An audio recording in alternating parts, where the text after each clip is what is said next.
This episode is brought to you by you. If you're interested in being our title sponsor, email lanaballstudios@gmail.com. Enjoy the show. Yeah, I don't know. Are you a big podcast listener to anything? Not really. No? No. Okay. A buddy of mine wanted me to get into the Nate Bargatze one, which I love him. I love Nate. I think you guys were at the same show we were at Mizzou. Yeah. And so I listened to like the first two and I'm like, this is just boring to me. Yeah, I think their podcast is a little slower. Like, plus, you kind of expect it. Are we going, by the way? I kind of expect a Nate, I think it's called the Nate Land podcast or whatever. Yeah. I just want to hear from Nate, not his buddies. No offense to his buddies, right. Who will never listen to this. But I want to hear from Nate, just want to hear Nate talk. So what makes yours interesting is I know the people personally that you have had on here. And so, Emily's probably a bigger fan of your podcast than I am.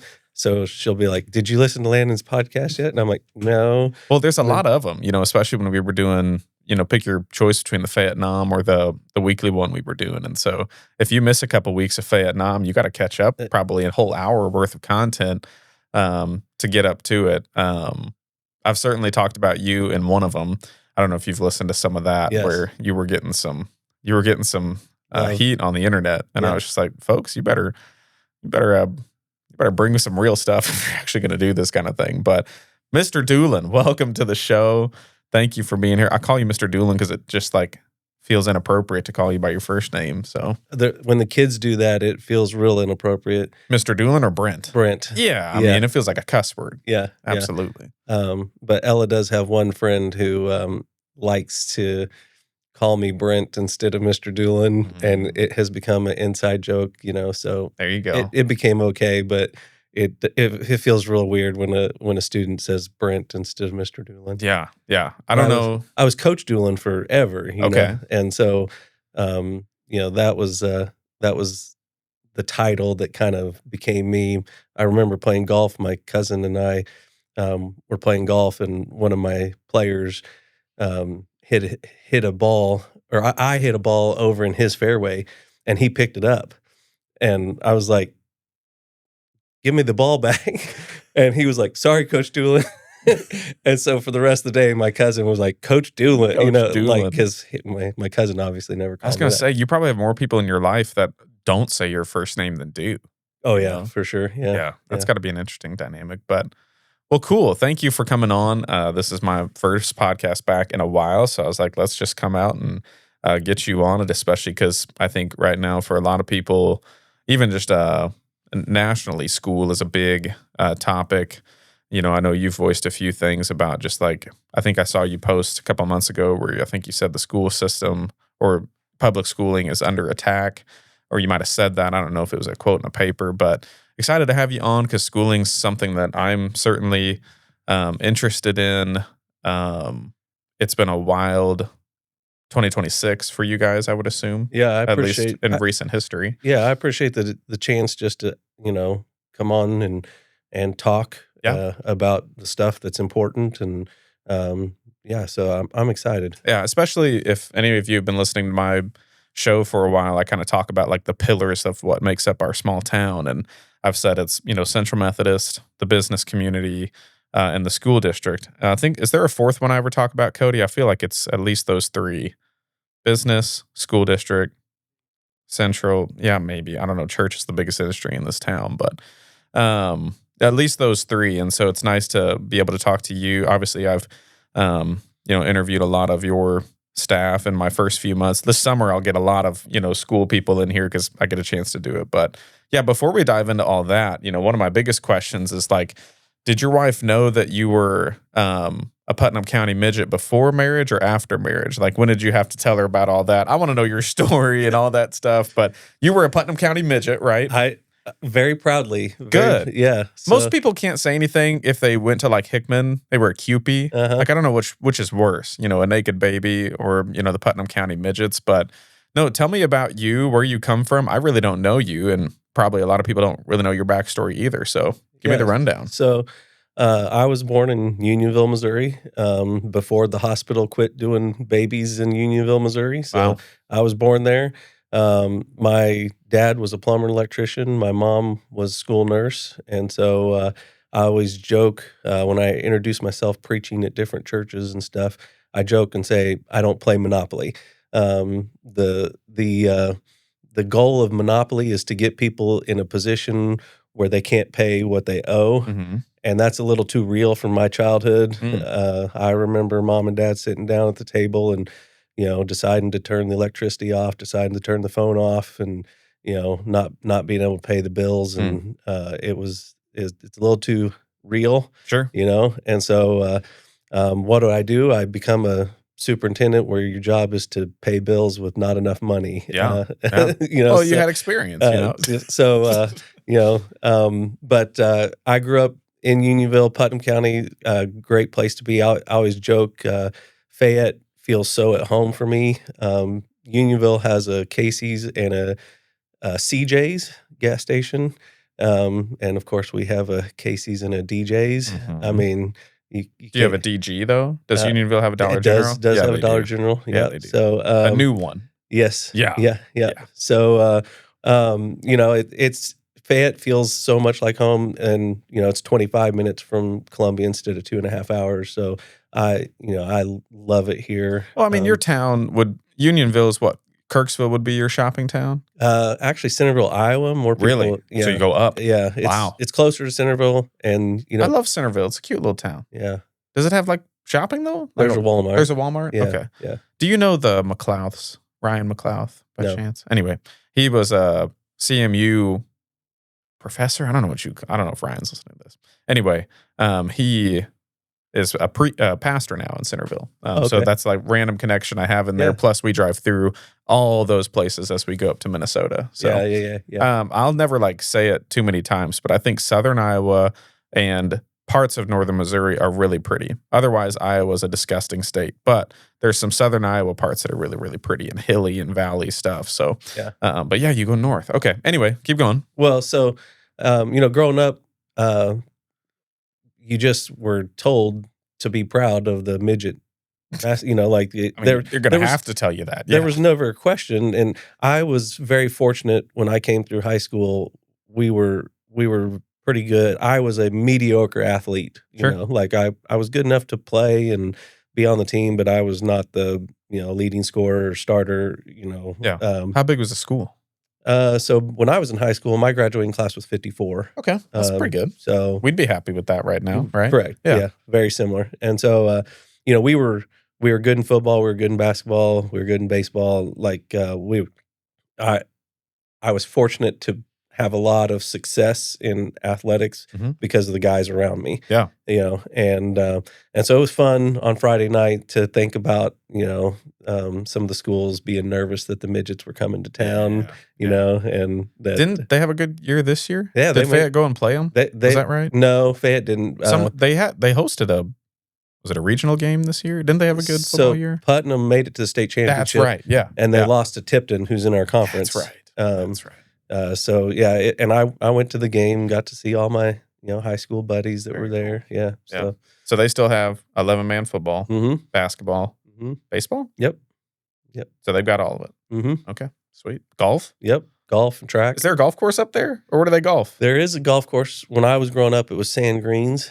Okay, but they have grass. And they greens. upgraded. Yeah, they've got grass greens now. So that's what the people will pay for, folks. Yeah, grass greens. So sorry, not to hate on the Fayette golf course too much. We're doing what we can. But are you a golfer? I am, dude. We got to go golfing because it's my favorite thing to do now. Yes, and I joined a country club in Columbia. Yeah, so you can come golf with me in Columbia and we play anytime. I always tell people it's the hardest sport I ever tried to master. Same. Same. I don't know if you can call it a sport though. I think it's a game. I got good at shooting a basketball. I was I was a decent shot. Yeah. I got good at hitting a baseball. I was a really good hitter. And I obviously got good at tackling and blocking and the fundamentals of football with relative ease. I'm still, after years, struggling to hit a golf ball straight. Yeah. I think that's normal. It's tough. Yeah. I picked up golf as I'm an insurance agent. So yes. But also, I picked up golf and tennis at the same time a couple of years ago because I was playing a lot of slow pitch softball, which was right in my wheelhouse with baseball and stuff. But I picked it up as almost like I was frustrated. I got frustrated with how frustrated I would get at not being able to be good at things that I wanted to be good at. Yeah. And I always, like, if you asked me growing up, I'd be like, I hate golf. I hate it. It's the worst because I wasn't good at it purely. So I purely picked it up as a mental toughness thing to be like, you're going to go out and you're going to play golf and you're going to play tennis and you're going to be bad and you're going to be okay with it. Yeah. Like the mental game is you're going to be okay with it.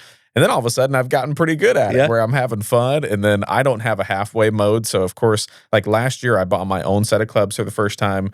And then I joined a country club 4 months later. So that's I don't have a halfway mode. I just full send it. There you go. And I'm getting better at golf by doing that too. So we had a Memorial Day scramble this week at the country club, Yeah. and it was a good time. Although, like, I'm hurting from it because I was the fourth in the thing because they just wanted me to hit the ball as far as I could, and I did hit it really hard and far, and now my shoulders hurt. So Yeah, it's great. So, but anyway, keep going. So Putnam County, yeah.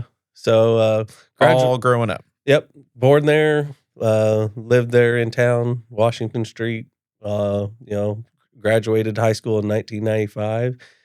That's when I was born. Which is I'm sorry. No, somebody I can't help that. Somebody pointed out that when Back to the Future was made, he went back to 1950 or whatever. I thought he went back to like the 80s. I've never watched it. No, he lived in the 80s. Homeschooled. Oh, okay. And went back to 1950, and somebody pointed out that's the same as going back to the 90s from right now. Isn't that weird? It's like, yeah. No, that's not possible. But, No. Yeah. I've never seen that movie.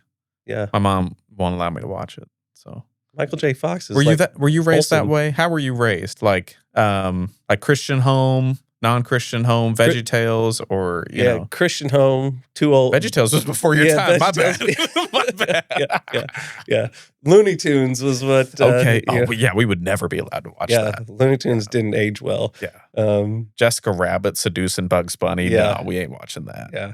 Yeah. Pepe Le Pew holding women against their will. That didn't age well. So it was culture. It's culture. But no, Christian home. My mom was the most godly woman I've ever known.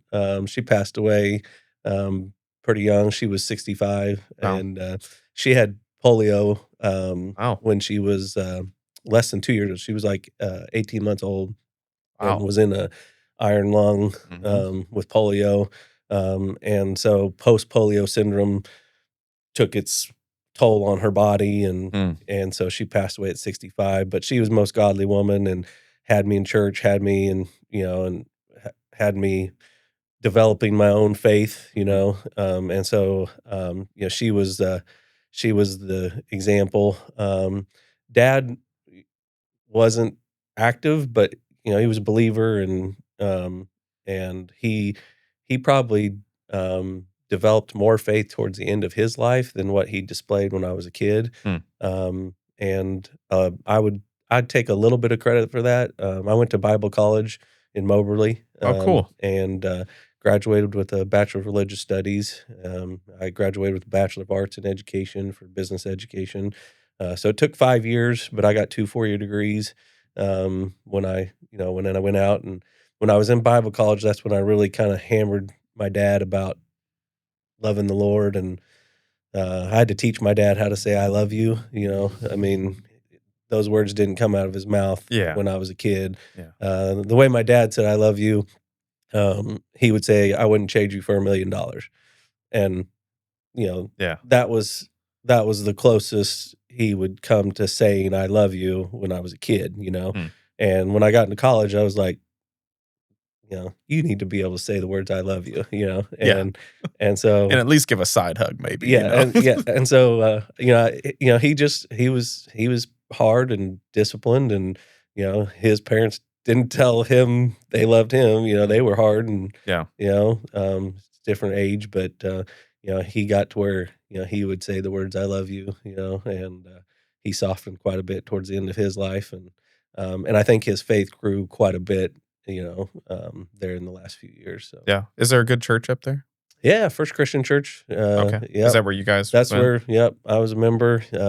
Had some incredible youth ministers that poured into me, and I spent me and my best friend Justin Keith and Jason Van Pelt was our youth minister, and the three of us.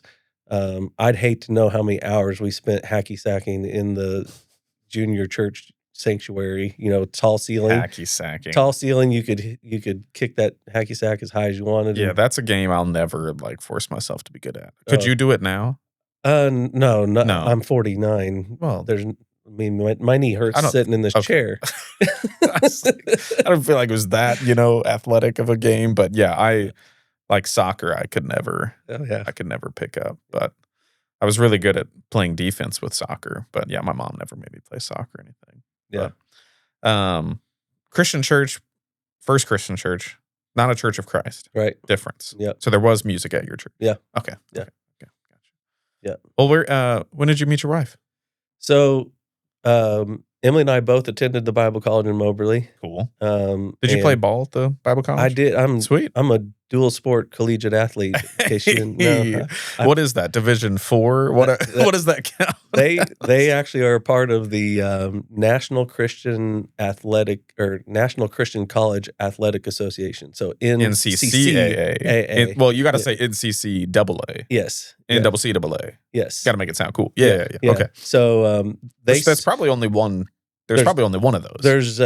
So that association, they have a national championship in Oklahoma City. Very cool. And they have a big school and a small school division. Cool. And so we got invited to the national championship every year that I played, just because we were in the small school division. Got it. And we were close to Oklahoma City. Yeah. So was that is another one of those in that conference or whatever? That Ozark Christian. Are they College. in there? Mm-hmm. Okay. Yep. What are some other names? Like Liberty University wouldn't be in that. That's too big. Calvary Bible College in Kansas City. Okay. Was in our conference. Nebraska Christian College has closed down. Okay. Sad.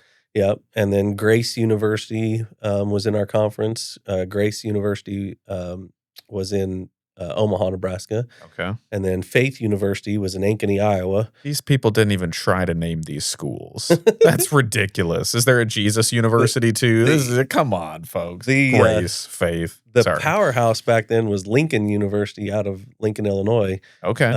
And it was Lincoln Christian College is what it was back then. And they had some dudes that could play. Yeah. And they whipped up on us couple times. Yeah. And then I'm trying to think who else. Manhattan Christian College. Manhattan Christian College is out of Manhattan. Is right across the street from K-State's in Manhattan, right? Yeah. I was thinking New York.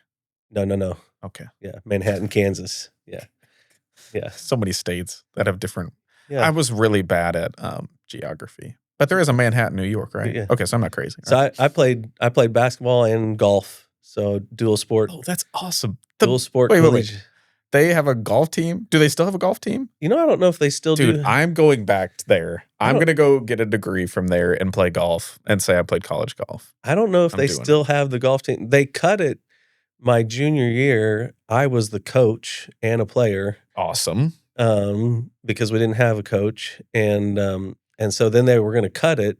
And I was like, we've already practiced and the golf course is already donated rounds to us to practice. Mm-hmm. I feel like it's a little deceptive to say, actually, we don't have a golf team, Just got free golf, Yeah. And so they let us go to 3 tournaments, and I drove the van, and I'm guessing they probably don't have a program anymore. Probably not. Yeah. Also, what is coaching golf like? I mean, what do you tell people? What did you used to coach? Because I'm sure, did you coach basketball ever? I coached basketball, football. I never did coach golf other than when I played. Well, I take that back. We added golf when I was the principal at Atlanta, and I coached it for 1 year there. Would they golf in Kirksville? Uh-huh. Okay. No, La Plata. La Plata has a golf course? Mm-hmm. Yeah. 18 holes. Out. No way. 18 holes. Yeah. All right. I'm going to have to start traveling the mid-Missouri area golf now. Circuit. Yeah. Yeah. I'm going to Mexico this Friday, playing whatever that's called. I've never played there. What's it called? It's probably something like. So back then, I didn't really. I just was like, hit the ball, try to hit it as few times possible. Arthur Hills. Yeah, that's what it's called. Yeah. I'll let But you know how it goes. now I actually, taught myself how to have a golf swing, not just a baseball swing, Yeah. and Yeah. so now I can actually pick up on some things that people are doing, if their head's moving way too much, Yeah. you're out of balance. I can give some pointers now if I'm Okay. coaching golf, that I couldn't back then, Yeah. Who's coaching golf at Fayette right now? Garth Manise is Okay. our boys coach. Holly Rohde is our girls coach. Okay. I didn't know Holly was doing that. Yep. Fun. I didn't know she golfed. I got to golf with all these people, man. Golfing is so fun. It's like a 4-hour living room, Yeah. like all over the earth. It's No, great. I think Holly's pretty good. Okay. Yeah. Good to know. Yeah. Because if you can get like a scramble going and you have a girl who knows how to play, Yeah. that is a cheat code. Yeah. It's a cheat code. Yeah. So anyway, sorry. Your wife. Oh, so we met at Bible college. Our freshman year, we both were in relationships with other people. Mhm. She actually was dating one of my best friends, Awesome. and I had a girlfriend from high school, and so we were in pretty serious relationships with other people, and my relationship ended, and her relationship ended, and 2 years later, um, I came back to Central my junior year, single, Mhm. and 50 pounds lighter, and Good for you. Wow. All and right. uh, she looked at me differently, I guess. Yeah. I lost 50 pounds in college. Most That's people go to college. impressive. Yeah. Yeah. Yeah, I played high school football at 235 my senior year, benching about 250, Mhm. leg pressing about 700, Nice. Yeah. and I was an offensive lineman, and then I was playing basketball. Basketball's a lot more fun when you're 5'10" at 180, Yeah, which I was is gonna say, I don't know so what you're playing, what yeah, position you're playing at 5'10", 235. yeah, I was Fouling out by the 3rd quarter, yeah, probably. yeah, yeah, yeah. So I lost 50 pounds and How'd you do that? running and exercise or Running? diet. Yep, Okay. running and diet. And No new tricks? no. And I tell people like back then, one of my favorite meals was a chicken club sandwich that's deep fried chicken. Yeah. But I just ate the sandwich, no fries, no Mountain Dew. Just the sandwich and the water. And then I was running 7 miles a day, and uh, Jeez. you know, But yeah, you are cutting about 400 calories just by mhm. skipping all that, so. Yep. Yep. And so 50 pounds less, came back junior year, played basketball at 180. That was a lot more fun. And then Emily and I, started talking, and, um, I thought she was pretty spectacular. Yeah. Um, and so, yeah, she bought me a puzzle, um, Awesome. NFL football helmets puzzle. There it is. And, I said, I don't have any place in the dorm where I can really do this puzzle.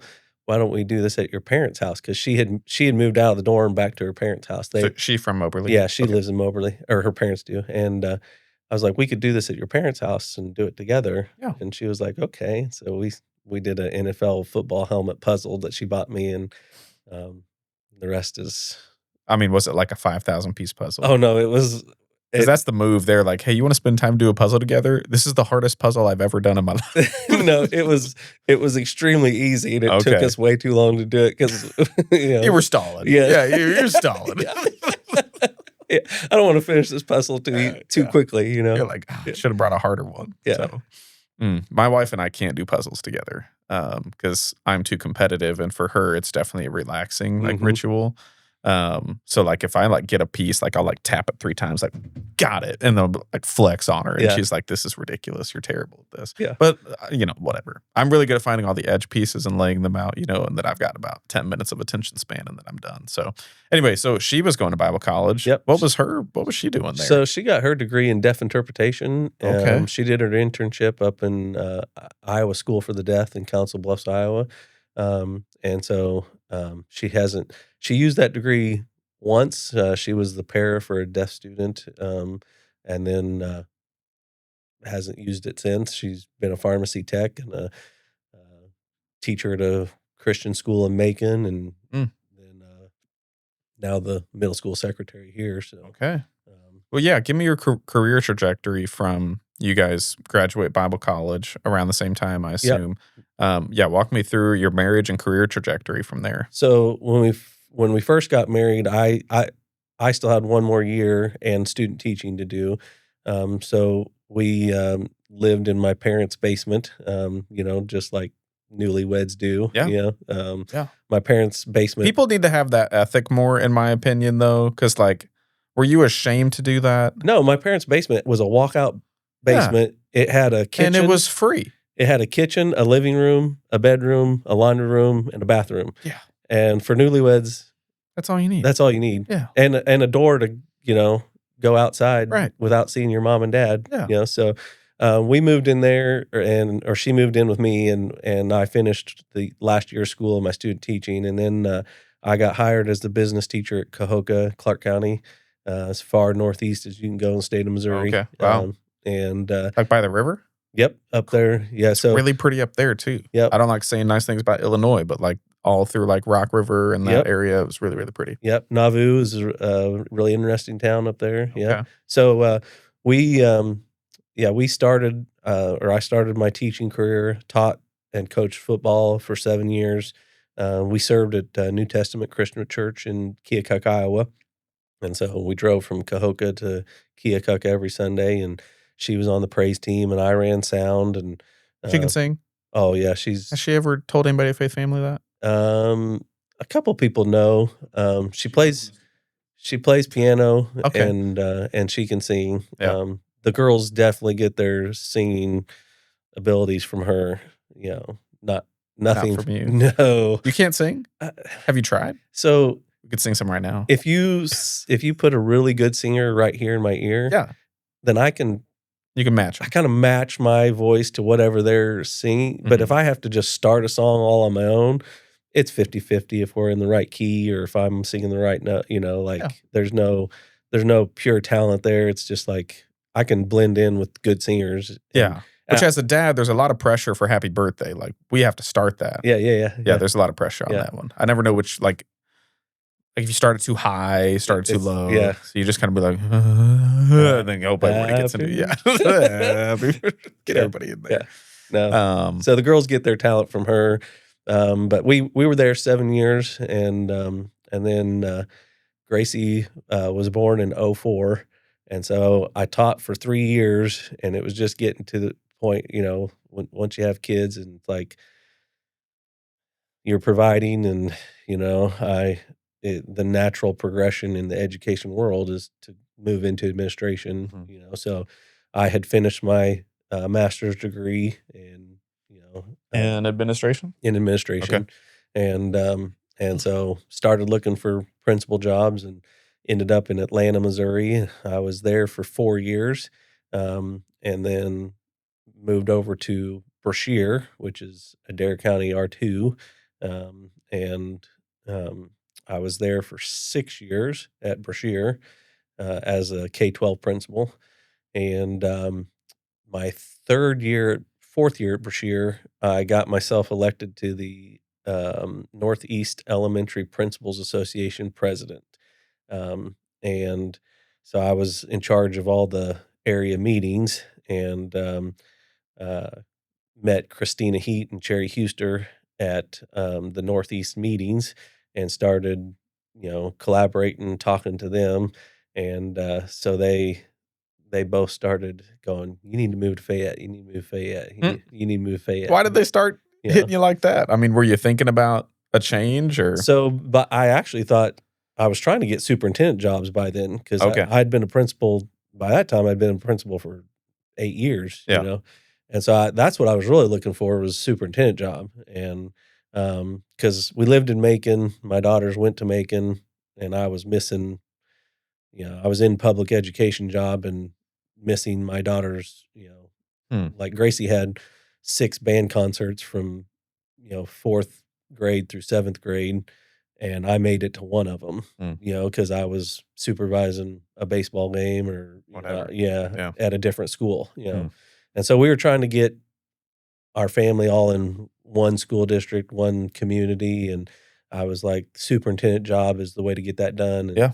God said, no, you need to go be a middle school principal for a little while longer. And Is that how you got back here? yeah, so Okay. yeah, Cherry kept, asking me, hey, she really wanted me to apply for the high school principal job. And that's so funny though. So you weren't like, you just, this was just Cherry being Cherry. It's not like you were like, hey, if you have any openings, let me know. No, she was just like, we're going to hard recruit him every time we see him. the high school I principal love it. job was open in 2016, Okay. and she was like, you need to apply. I was like, no, I want to be a superintendent. Well, then high school and middle school principal job opened up in 2017, Okay. and she called again, and I was like, What was her role at that time? she was elementary principal. Okay. Yeah.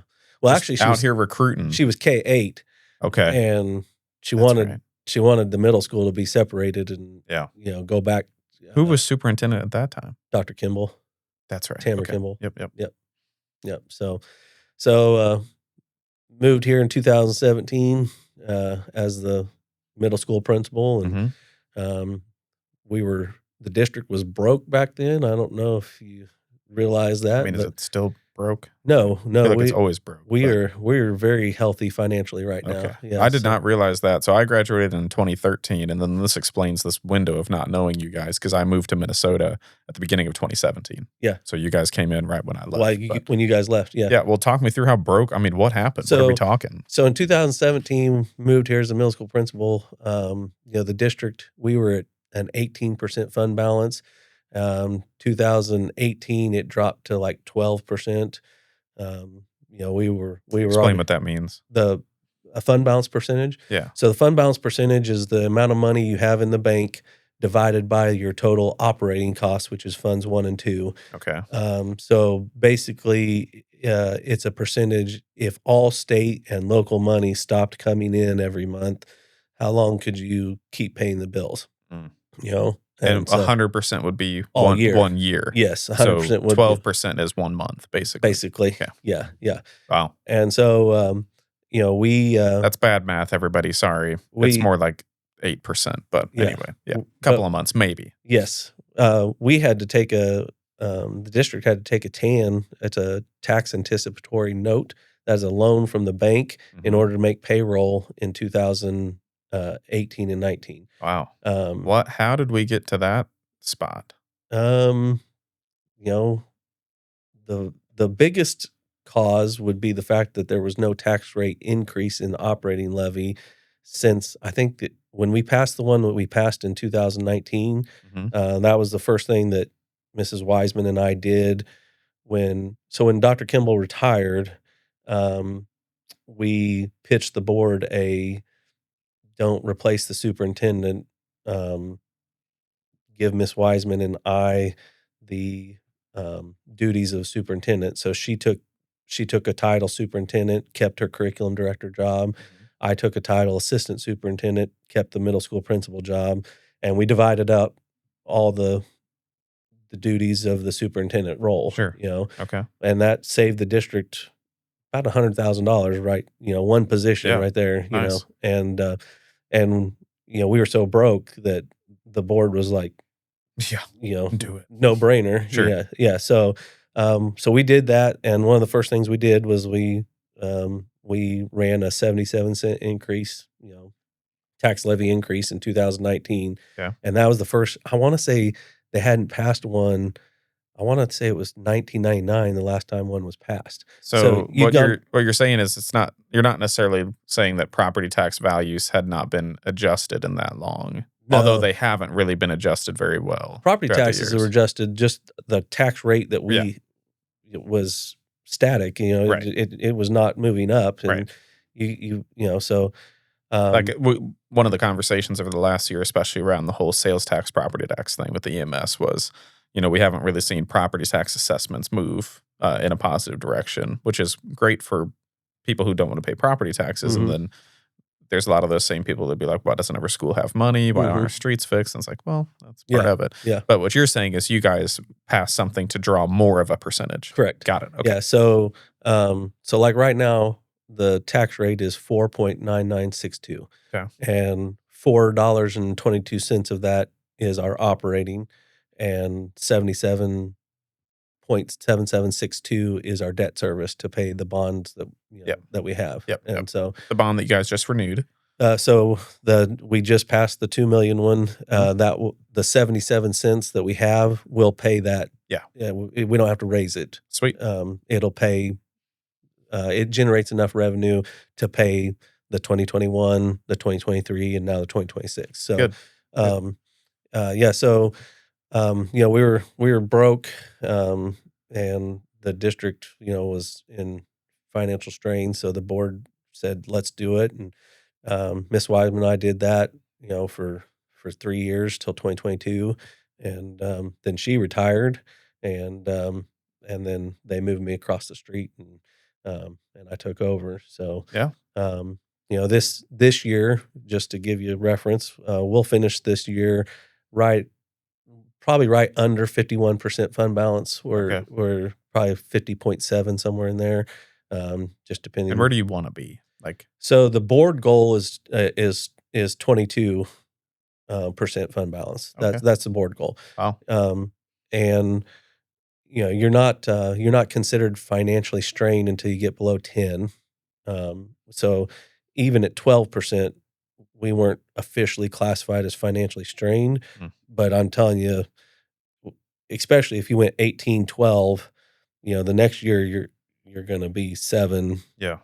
Like when you look at that trajectory, Yeah. you got to make some cuts, or you got to pass a tax levy increase. Yeah. Well, so obviously getting to 50% is really healthy. Did any of that have to do with going to 4-day school week? No. And what was your role in all of that? When was that? Was that The 4-day was in 2019 as well. 2019. Okay. So before COVID. Yep. Yeah, we were 4-day. What did that benefit? Did that benefit any of that? Is there really any correlation between healthy finances and a 4-day work week, or not really? Okay. It was talked about as a cost benefit, but when you look at it, you're still paying, still competing with the same salaries? Yeah, and you're still paying, the light bill and like everything, the health insurance, all of it. Yeah, it was talked about. It did get pitched that way. It got talked about as a cost saving measure, but it really wasn't a cost saving measure. What was your opinion on all that when it was going down? So the very first person who brought it up was Larry Anderson, because he was on the board at the time. Yeah. And I will be 100%. I was like, Larry is crazy. Like, why would we want to go to a 4-day week? It just, but now working in a 4-day week, it definitely has a impact on morale, on climate, on student discipline. There's some good evidence of the fact that those things are, just improved. Okay. Academically, I would say there's no difference. Okay. I mean, we didn't fall off and we didn't get better. Sure. Sure. So, and there's a lot of other correlating factors, I'm sure, in there with all those things. Yeah. But originally it was, I don't even remember, what was it pitched? What was the reason it was pitched though? Cost savings. Originally, the very first idea was, hey, this might be a cost savings. But the place where you see the most cost savings is in your like bus driver, cook, transportation, salaries and stuff like that. But those are the people who make the least amount of money in the district. You don't want to cost save off of the people who are making the least amount. Right. So we ended up giving. I was gonna say we ended up giving raises for those cooks so that they could. You're not going to attract more people to work there on that merit. Right. Interesting. Yeah. So it was not a cost savings measure. It definitely was a climate culture. And was that necessary? Like, what was the kind of the culture of the whole school district? It's necessary from the teacher recruitment aspect. Okay. I mean, we were struggling with that, and this helped. Yeah. You look. At the time, Harrisburg and Montgomery County were two of the halfway local area schools that had a 4-day week. And they were getting at least twice as many applicants for positions than what we were. So but I mean that's fallen off too. The teacher shortage is a real issue. You Yeah. know? Well, yeah, let's talk about the state of education today then, as you look at it at a macro level and then at a very local level, tell me all your thoughts, concerns, all those things. So at a local level, the hardest thing is, we want to be competitive, and we want to be able to say, hey, this is a great place to work. We pay competitive wages. You want to be able to say all those things. Problem is, you can only pay what you can afford, Mhm. and so when people start going, well, you don't pay as much as Harrisburg, or you don't pay as much as Boonville. Well, yeah, we don't, because if we did, we'd be broke in 2 years, like, you can only pay what you can afford. And right now, at the state level, the state has passed a law that the state minimum salary for teachers is guaranteed by law, and while I'm 100% in support of that, for teachers, Right. if the state doesn't turn around and pony up the money to pay Right. those There's gotta be teachers. some economics that make that happen. Correct, correct, and so it really puts you in a bind, when the law says, "Hey, base salary in 2029 is gonna be, you know, 3% or CPI," whichever is, I mean, what are we talking? Give me some real numbers there. so right now the base is $40,000, Okay. and the state gives us a baseline salary grant to get all of our teachers to 40 if we can't afford to make our base that, which we Got it. cannot. Okay. For this next year, my proposal for the board is to have a base of 39,000, which means we would get $1,000 from the baseline salary grant for every teacher who's Yep. not, who's step one. Right. You know, Entry level. yeah. Yep. So, and then, prorate it out for people who are, making 39.6 or whatever, we'll get Yeah. $400. Yep. So it gets everybody to 40, and then everybody that's, down on the salary schedule is getting more than that, Yeah. Yeah. And so in 2028, 2029, that law takes effect. So if CPI is 3% or higher, teachers will get a 3% raise. That's 41,200. That's a $1,200 raise in 1 year to your base. That means every step down Right. is, and that's Oh, I expensive. mean, it adds up. Yeah, that's Yeah. 3% expensive. of a big number is a big number. Yeah, So, yeah, yeah. yeah, that's expensive when you have 65 teachers who are all somewhere on that salary schedule, Yeah. and so Does that include so all teachers, paras? I mean, so paras, cooks, bus drivers, they're all on a different schedule. got it. And historically, what we've tried to do is whatever the teachers get, that's what the non-certified get. Yeah. Can't always do that just because Right. of math, Right. Yep. but, so that's what the goal has been, and we've tried to keep things, again, competitive and comparative, Yeah. so that if Yeah. you're So obviously the money being a math problem. Outside of the money, what's the other stuff you guys are trying to have to work on to be competitive? uh, well, climate and culture would be the number one, Yeah. just I mean, what do you mean by climate? You just mean culture? Like yes, the same, okay, yeah, interchangeable. Not yes, like yeah, anyway. My yeah, brain is dumb and was like, you keep it cool enough in there, but yeah, anyway, sorry. yeah, no, yeah, climate and culture, Yeah. same, Say inter yeah, okay. yeah, just, how well do people get along with each other? How connected do you feel, when you work at Fayette? Yeah. You know, Yeah, what are you guys doing so, in that realm? so we have um, mentorship for our new teachers, and so brand new teachers go through a 2-year mentor program. New teachers to the district who have experience, they get matched up with a mentor for 1 year, basically a buddy, Yeah. and we try to be intentional about the expectations and what we do as a district, so that when people come in, they go, okay, this is how we operate, and this is how we collaborate, and this is the expectation on our staff, and try to invite people in, and then each building has its own committee to build positive climate and culture, and they do everything from baby showers to evening events to Mhm. hang out. So you have a party planning committee Yeah, basically yep, in each yep, building. mhm, That's fun. yep, All right. yep, and, And and it's really just about building an organization, where people go, hey, I really like it here. I Yeah. like the people in my grade level, and I like the, you know, people that I work with, and I've got good relationships with the kids. Trying to build that, through our professional development and through just our day to day routines and procedures. Making sure that those are positive as they can be. Yeah. So.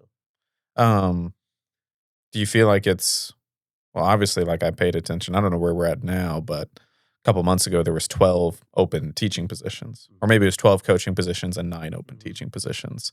When you're recruiting, is I would think that Central Methodist would be a natural funnel, but like, what are some of the challenges in recruiting people here besides pay and culture? What are the challenges when you're kind of looking at the teacher shortage of how do we get people to want to come to Fayette? Like, what's been your outlook on that? One of the biggest ones, we missed out on a teacher, 100% because of housing.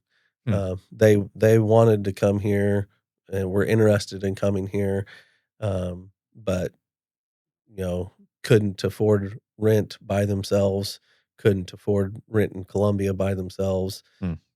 and the housing market here is Interesting. is pretty crazy, and so, that's a tough one, when you hear a teacher say, "Yeah, I'd love to accept that job, but I can't find a place to live," Hmm. and so they take a job somewhere closer to their parents, or, Yeah. it that's a tough one. Other than housing, it'd be hard to identify a specific issue, Yeah. because I mean, is Central Methodist not as natural of a recruiting funnel as I would think? No, we've hired a few teachers who, like, did their student Right. teaching, then turn around and say, "Hey, you did a great job in your student teaching, so Yeah. let's make you a full-time. Here's the job that's open." Um, they're not cranking out a ton of, No. education majors, especially in some of your, harder content, I think it was 2 years ago, there was Uh, I wanna say that there was, 20 some science majors, education science majors statewide that graduated. Wow. Like, Like 20. 20 Oh from my every gosh. college across the state of Missouri. Jeez. And I wanna say there was, I don't remember the exact number, but, like, 150 science jobs open at the time, Yeah. Yeah. like, I mean, that supply and demand curve, if you understand economics at all, Yeah. uh, is hard to, that's hard to Well, combat. and in the system that seems to not reflect any sort of capitalism, when you have low supply, high demand, you would think those 20 people are gonna get paid out the wazoo, but they're But not. they're not. They're not, They're not. which is not attracting anybody to like, I remember when I was in high school, all the talk was about actuaries. Like, there's not any actuaries, and if you go become an actuary, they'll pay like crazy because there's Uh-huh. not very many of them. And then I saw a bunch of people, like, become actuaries, and then now AI is like, "We don't need you Yeah, anymore." yeah, But yeah, that's crazy. yeah. Keep going, sorry. What else? Um, from a state perspective, obviously, I get it. The state legislation is dealing with funding constraints the same way I'm dealing with funding constraints. So, Yeah. you know, there just seems to be this. Sorry, has funding changed, or it's just like cost of everything has gone up and funding hasn't moved with it? Um, well, Like, has funding been cut? for the state level, yes, they Okay. they have, passed some tax cuts and different things that have hurt their general revenue, Okay. and at the same time, the cost of everything has gone up, Yeah. that Yeah. the state provides. So, it doesn't take long. They had a surplus because of, COVID money and whatnot, and now that surplus is disappearing, and so they're sitting there going, "Okay, what what can we cut? Where can we save?" And they're and I get it. Like, that's not a fun position to be in. Yeah. Um, but it really feels like there is this push to go, we don't want to pay for public education, so the best way to do that is to make it look bad, you Hmm. know. Um, And and what alternative then are they seeking out would be my question. none that I'm aware of, Hmm. like it's just like we want to pay less, and the best way to pay less for something is to make it look bad. So then it's a marketing game. How do we market it to make public ed look like it's failing, and then we Hmm. don't have to pay for it. Now, nobody has said that outright. That is No, you're just just following the marketing y- messaging. yes, yeah. So when you talk about the A through F report card that that the governor has, you know, made an executive order for, that's just marketing. I Hmm.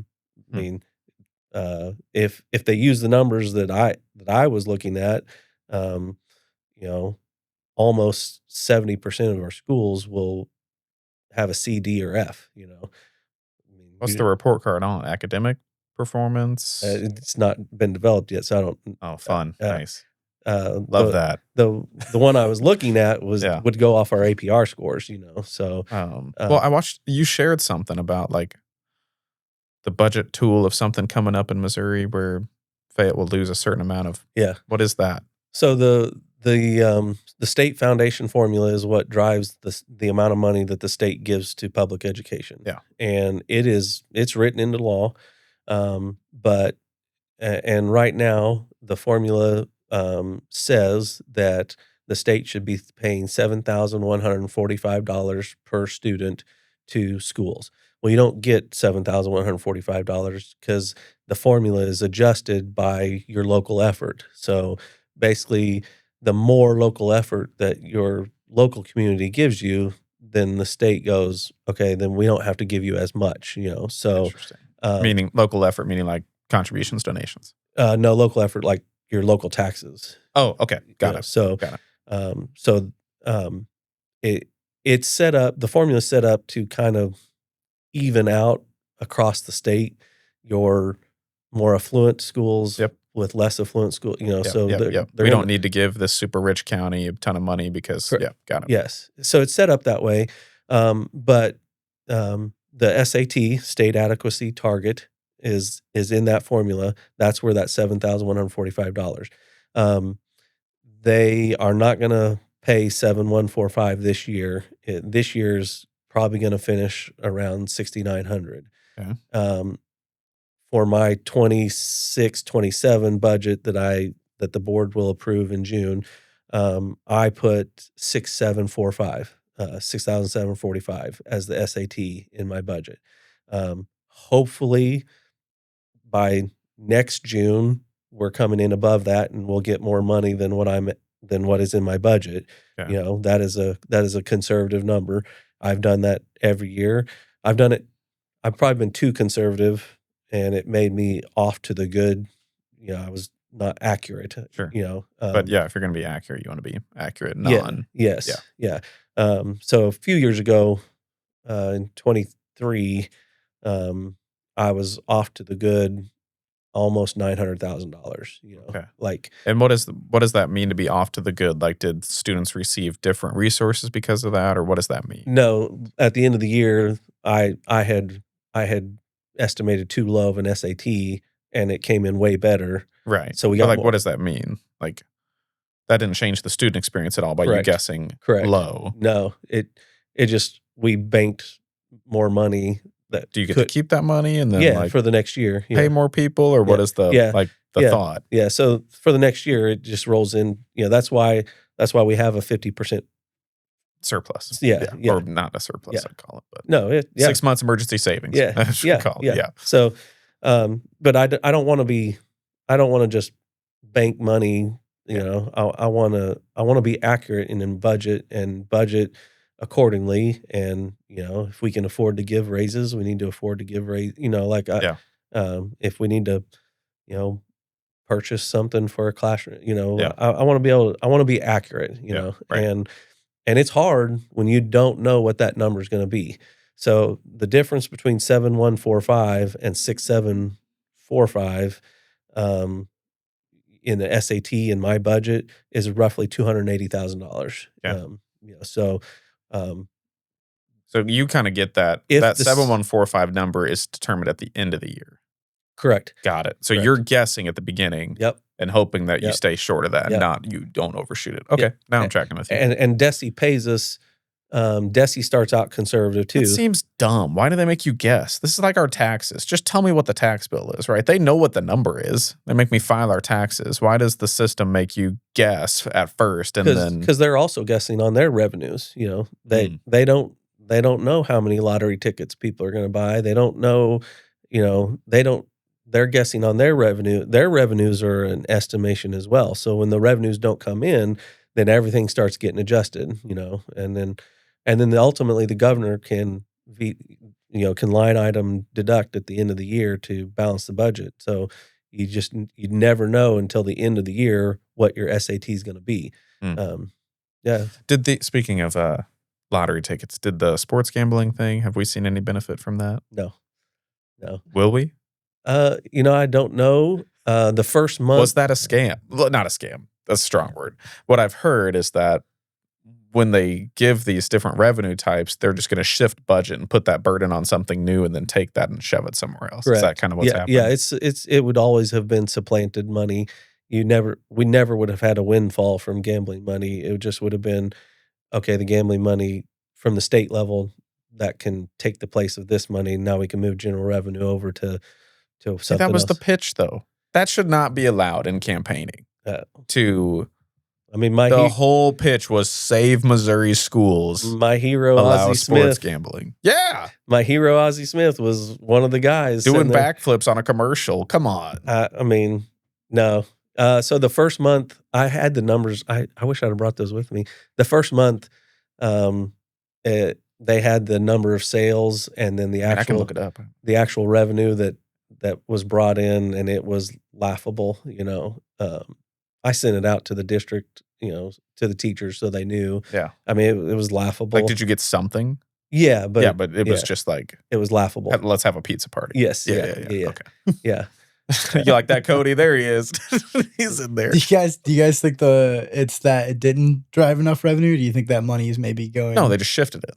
Well, no. 100%. People are gambling in this state. Are sports gambling. So the one of the factors is the fact that all of the online betting, so all those deals that you saw advertisements for, like get $300 in free bets, $5 your first bet. Yeah.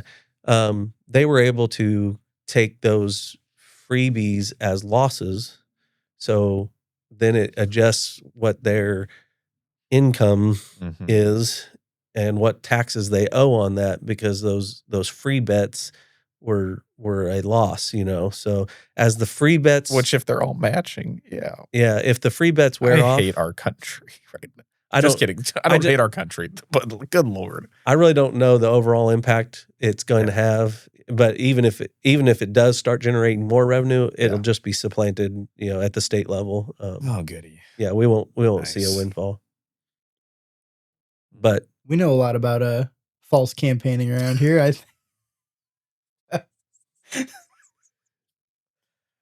I don't know if you watch Fayette enough, Brent. Sorry. Yeah, I got you. I just don't think you should be allowed to lie in a campaign. Speaking of which, in national politics, I don't know if you saw the Kentucky race with Thomas Massey losing to Ed. I did not. Anyway, well, for context, a foreign country implanted $32 million into Thomas Massey's competitor. Ooh.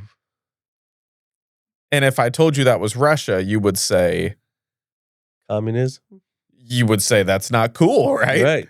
It was Israel, and therefore it's cool. And I'm like, this is not cool. This would be collusion gate all over again. So anyway, sorry. Yeah. It does. It does open the floor for other countries to do it. Like other countries can do the same thing. Yeah. So all of our politicians are just essentially.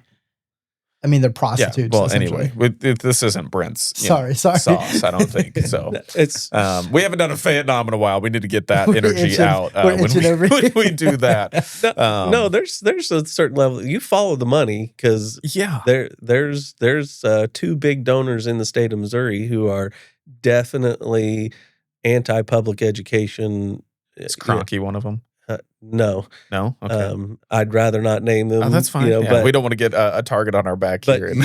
you follow the money and see what local representative is supported by what organization, and you can figure out how they're going to vote once they're in there. Gotcha.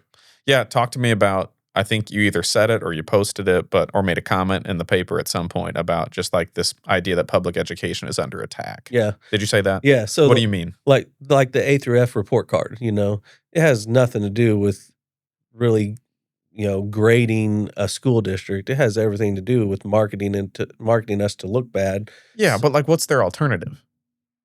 Is what I'm asking. Like, what are they? Why would they go against public education? What is the alternative that they're asking people to do? Because unless we're just saying education's not an important pillar in this state, like, are they pushing for private schools to be more prominent? Are they pushing for homeschool? Like, what are we? It's hard. What's the alternative that they're saying instead of? It's hard to identify because when you say they, it would depend on which politician or let's say the state government, who came out with the report card. It would depend. I would say a big push would be for open enrollment and consolidation. That passed, didn't it? No. It did not? It did not. So okay. I thought it did. So or it's in there getting voted on. Okay. It was a push. It did not make it to the finish line. So consolidation would be probably on many legislators' unofficial agenda. What do you mean consolidation? Getting rid of your tiny schools that your Funston, itty bitty schools that have 5 kids in a grade level, and forcing them to consolidate and go to a bigger school. There is a certain level of cost savings to the state when consolidation happens. I say a certain level because those kids still have to go to school somewhere and get educated somewhere. Yep. But I would think consolidation is an unofficial alternative that is on some people's mind. Privatization might be, that's pretty extreme, but it might be, that we don't, as a state, want to pay for any education anymore, Well, I remember I used to be a kind of a proponent of, I think Arizona's done it, and I think a few states have followed, where if you want to put your child in a private school, you can take, like, you basically get a tax refund on the tax basis that was going in for the public schools. And I think I kind of used to be a fan of that when we were watching public schools, at least the narrative around public schools, teaching a lot of things that just I don't think had business to be being taught in public schools, which again could have been propaganda, but you're talking about kids identifying as cats, all that different kind of propaganda of what we're teaching in schools. And I do think it was a little bit of an accountability check on, like, I think in a good way, like, one thing that's happened in Arizona is the public school, this is what I've heard, it's not good research, the public schooling system has actually elevated because it had to be competitive with private schools now that they were fighting over the tax basis with it. And I don't know if you've kind of seen that at all, or even agree with that sort of concept of just like there does need to be some sort of competitiveness in schooling so that the schooling accountability goes up. I think I remember asking you guys at Rotary a couple of years ago, like, if you were getting any pressure from the state on teaching certain things about how many different genders you can have and things like that. That wasn't me making a statement. I was just asking, like, what kind of pressure you guys get.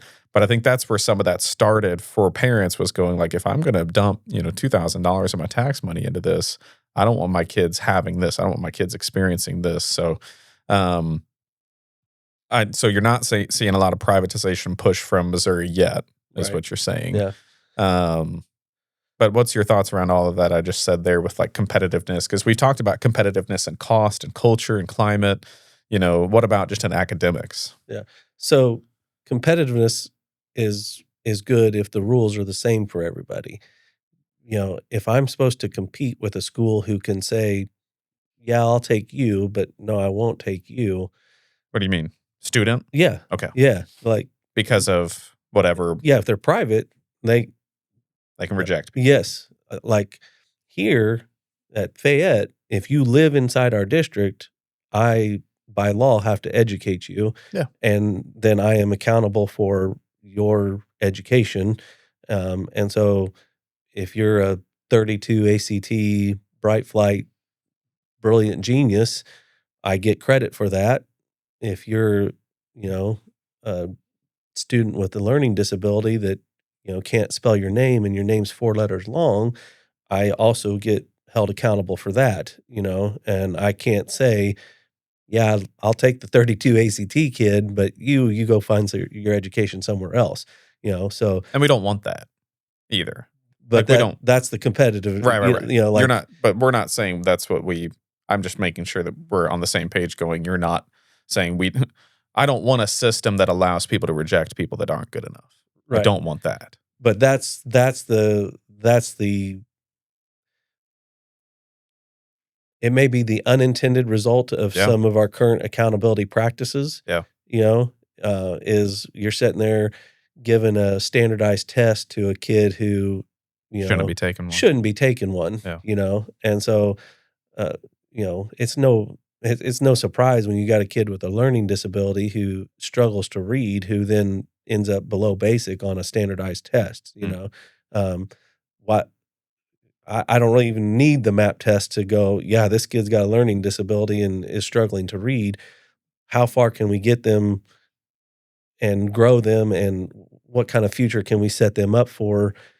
That should be the real accountability, Right. And that doesn't show up on a standardized test. They just show up as a below basic score. Well, and it doesn't show up in private schools. I think that's some of the hardest stuff we've found as we're trying to, research like what's best options for my daughter who does have some learning disabilities of like,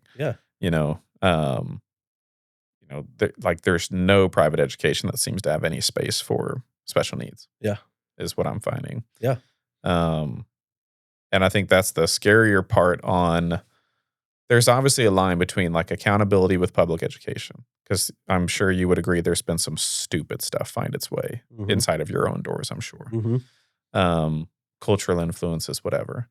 But then a line of going, it's just kind of this classic thing we're seeing in culture where your middle of the road gap is just being eliminated, and you have elites and you have non-elites, as that's what it feels like. And that is kind of where it seems private schooling seems to get a little bit is, we have the capability to be elite and be picky, and we kind of don't care what happens to everybody else. We'll let that be somebody else's problem. Yeah. How do I compete with them? I mean, that is the question. I mean, how do you compete with them? Are you allowed to privately raise money in the same way that private schools can raise money to fund, like, could you say, hey, I want to build, let's say that the state would never let you do it. This is actually, I was actually talking to Logan about this because he was telling me you're kind of limited. So let's say you wanted to build a baseball field. You couldn't just, or could you say, we need $1 million and we're asking for it from the community, and here's what we want to build. And could the community come up and support that? Because I've also heard that, like, let's say you wanted to do that or do a major renovation, you have to specifically use contractors that are approved through a state union, which like I couldn't just say, like, let's say I owned a baseball field building company. I couldn't just go, you know what, I'll build you guys a baseball field for free. Is that true? Correct to a certain extent. Okay. Clean me up. It gets really tricky if somebody wants to donate a project like that. I've never done that in my experience as a superintendent or as a principal. But you can do the first thing you said, which is just raise money and say, hey, here's what it's going to. But once the money's raised, then you're going through the RFP and the RFQ process, and you're following all the state laws and board policies to select vendors and to, do all of that. Yeah. And the people who gave the money, it doesn't matter if your brother-in-law has a construction company that really wants to do it and maybe do it for a third of the price. Yeah, they got to go through the bid process and do everything the way everybody else does it, and so, if somebody said, I want to build a gym and give the gym to the school, That's what I was just thinking through the loophole. it's not 100% illegal, but there's a lot of trickiness to that I don't know I've never done that. Yeah, but the fact that like that's not even an option. I mean, it sounds like my guess is the same money that is being spent in private education would be willing to be spent in public education if there weren't what I would call maybe some silly hoops to jump through, So right? That's not, I mean, you're in the system. It's not your system. The bureaucracy and the red tape. Yeah, the bureaucracy. You know, like the fact that, like I just thought, before you even said it, I just thought through the loopholes, like, okay, so I could build a baseball field and then donate it. And the fact that you're even nervous to like, Yeah. that's messed up. Yeah. Like, and that certainly limits what you can do. Progress. Yeah. Yeah. But And sadly, it would seem that private education is a quicker alternative than finding the progress at a state level because of, bureaucracy. Ugh. Don't like that. So, like obviously we're kind of waving at like what athletic boosters do. mhm. You got athletics boosters, music boosters. Is there as much bureaucracy when it comes to athletic boosters buying uniforms? A little less? Little Hopefully. less. Yeah. Yeah, little less. And it's cleaner, if they just pay the vendor for the uniforms. Yeah. The boosters do. Yes. Yeah, like yeah. if the boosters just write a check to, ACD Yep. printing company Mhm. and then, Just donate it. yeah, and then the uniforms come to us and we start using them, Yeah. It's much cleaner. We can do it both ways. Obviously, we did like the bank gave us the money to do the sign. They wrote the school a check. I did You had to then go get yeah, 3 bids. yeah, And all that stuff. And so it can be done both ways. It's just so much easier and cleaner. also that sign being $50K is insane. That's insane. Outdoor signage is Yeah. I mean, people would be shocked. My State Farm awning, both of them actually, the one that's now the Henry's awning and my State Farm awning, about 10 grand a piece. Mhm. Those don't even light up. Yep. That's stupid. We need to get in the sign business, apparently, is what we need to do. What else do you want to talk about? Budget wise, at the school, a lot of people I think have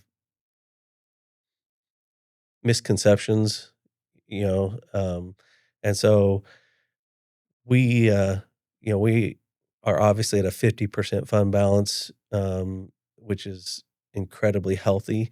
Um, I'm going to say it more clearly for people, 6 months emergency savings. yeah, Because let's just put that in real numbers. yeah, and so when I propose budgets and I do my job, um, the trickiness we've already talked about, the fact that SAT target comes out, and that's it's not a just guess in the dark, but it's also not a guaranteed number, Yeah. and so It could be less. it could be less. Yeah. Understanding that and going, okay, I get what Mr. Doolin and every superintendent across the state has to do now. Yeah. Would be, my ultimate goal, because it's easy to gripe and complain. Mhm. You know, Well, yeah, and everybody's got free access to do it too on the line. and it's Or in a podcast like me. Yeah, so it's easy to gripe and complain. So I've already had 2 people come and, sit down and go, "Hey, show me what you were talking to the board about," And I don't mind doing that with anybody, just if you wanna see, my projections and my line of thinking, I would love to go through it with you. I brought my computer I couldn't remember if you had a table that I could pull up. I mean, you certainly could. I was going to be like, I'll just do it online with Landon, and then everybody can see it. I only have to do it once instead of people come to my office. We could do a special episode on that for sure. Yeah, that's not great content at the moment, but we could make a plan for it, Yeah. It always cracks me up when podcasts will like stop for 10 minutes and watch a video, and I'm like driving. I'm like, what am I supposed to do right now? Yeah. But, okay. So along those lines, because obviously if I want somebody budgeting, I want them to significantly undershoot the budget, not overshoot it and then ask for more money later. Obviously, everybody should think that way, in my opinion. That is definitely that's what you want. my paradigm. And again, that comes from a traumatic childhood, I already know what it feels like to not have the money to pay, and when we took that, we had hamburgers, not cheeseburgers, because we had cheese at home for cheaper. Yeah, we had bologna instead of Amen. instead of ham and turkey. Dude, bologna's a banger though. So did you guys ever do like the Shakespeare cup or like the big cup where you like cut the crust in the shape perfectly with like the bologna? No. Fancy. Basically, I invented Uncrustables with bologna before it happened. There you go. Should try it sometime. That classic white bread, bologna, cheese, bologna. How do you make your bologna sandwiches? Just mayo, cheese, bologna. Mayo, cheese, bologna. Yeah. See, I like to make a little decker. Like you got the lettuce. I didn't do mayo. It was mustard. Mustard, no lettuce. Lettuce. Bologna, cheese, bologna. Yeah. You got a little smash sandwich in there. So. No, when things were really tight, it was fried egg and mustard. That was I actually enjoy a fried egg and mustard. Same sandwich. Yeah, we had that growing up. That's when things were really tight. But no, I know what that feels like when we took a tan and had to borrow money just to make payroll for November and December as a school district. Yeah. If you've never had the weight of doing that, by the way, then you have no clue what that feels like. Correct. No clue what that feels like, especially when it's not even really your fault. Right. It's even sketchier. Yeah. It's one thing in one of my businesses where if I do that, I'm eating my own medicine for making bad decisions, but there's a lot of things outside of your control too that you're like, oh crap, I've got to liquidate something. I've got to do this. And that it's just a gross feeling. It's just not a good feeling. Yeah. So along some of these lines, obviously people are inquisitive, possibly critical of budget and things like that. What are the needs? What are people saying we need that are not being addressed that you're hoping to address as you guys continue to generate more funds and things like that? What are some really big needs that you'd like to see filled in your district? So this last week was our May board meeting, and we tackled some big things. So got the opportunity to shift our E-rate funding. That's some federal funding for technology. So we shifted our E-rate funding to re-cable the entire network at the elementary and middle school. So right now we have, I want to say it was 23 or 24 switches with, old network cable Yikes. running all over the building. Nice. So we're going to tear all that out, and we should be able to get down to 3 switches is what our tech company told us, Sweet. So, and they're going to re-cable. Everything will be new, faster, hopefully more reliable, Nice. The other big ticket item, there's 2 other big ticket items were the PA system and our bell system. I'm not sure when the bell system was bought and installed, but it's archaic. Does it ring?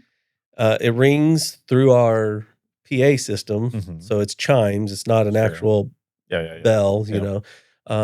But it is cumbersome, difficult, and the bell system creates problems with our PA system. We get these ring buzzing, Mhm. and then the PA system was identified during one of our intruder drills, or safety. I don't think it was intruder. I think it was actually earthquake. One of our drills we did. We had 2 classes not hear the Wow. announcement. So if it had been a real intruder, they had no clue that anything was going on because they Wow. didn't hear the PA. So it was identified as a safety issue. Yep. Um, and um, and so we're gonna upgrade the bell system and replace the PA system completely. Um, you know, that was Nice. a big ticket item. Yep. I think I want to say 106,000, somewhere around there. And then and then the roof at the middle school and elementary, that was already on the docket, and that one was 160 some thousand. So there's two sections that have to be a complete tear off, replace, and then Wow. we got some Was that from hail a few years back or just no, just age? age. Yep, yep. So Hmm. um, though the fact that we have that we are in the position to be able, in 2018, the solution would have been leave the bucket there and catch the drips because we don't have the money, Hmm. and luckily I've Yeah. I've listened to the I wish we advice would of have had the cost of a roof in 2018, yeah. instead of a cost of a roof 8 years Oh, from now. yeah, yeah, It'd be yeah, that. It was probably 60,000 back then would be my guess. yeah, the best time to build anything was 5 years Yeah. ago. And then before that it was 5 years. Yeah. Yeah. Okay. So I remembered my questions and I wrote them down. Okay. This 2 million bond that you guys just renewed sounded like it was a lot of, well, I'll let you just say, what are the intentions of using those funds? So the things that were on the ballot language were the bleachers and press box and concession stand, bathroom, storage facility. So those are things we have to get done. Hopefully, we can get those done and have some money left over either to offset the cost of the projects I just mentioned, or tackle some more. We've got flooring at the middle school that needs to be redone. Yeah. So The why did the ballot language include those? Like, did it have to include what you was specifically being used for, or because you made it specific, you have to use the money for that? Both. So Okay. those items were listed by the facilities committee, board member facilities committee, several years ago. We've knocked out several things on our facilities committee. Like bricking in the windows on the back of the stage. Mhm. Those things would get broken, and Yep. they had no insulation value. They And no use. I yeah, mean, yeah. So, we fixed a retaining wall at the high school. We've we've had 3 foundation issues since I've been superintendent that have had to be, tackled.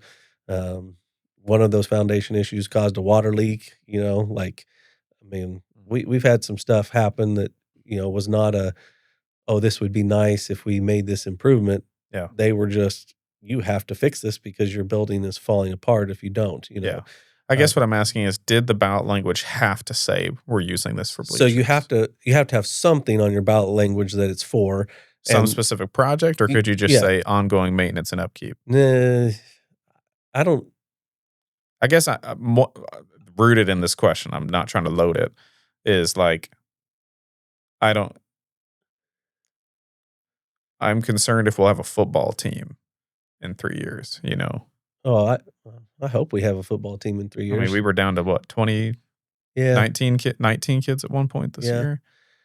So um, I think some of the concern probably is going like, was that the prime? Now we have to do that because we said it. right. But could we have put something else so that, like, if we don't even field a team because we don't have a football team, are we not kicking ourselves for spending $1 million on bleachers and Yeah. bathrooms and all that stuff? Uh, I don't I don't foresee us losing our football team or even going to 8-man.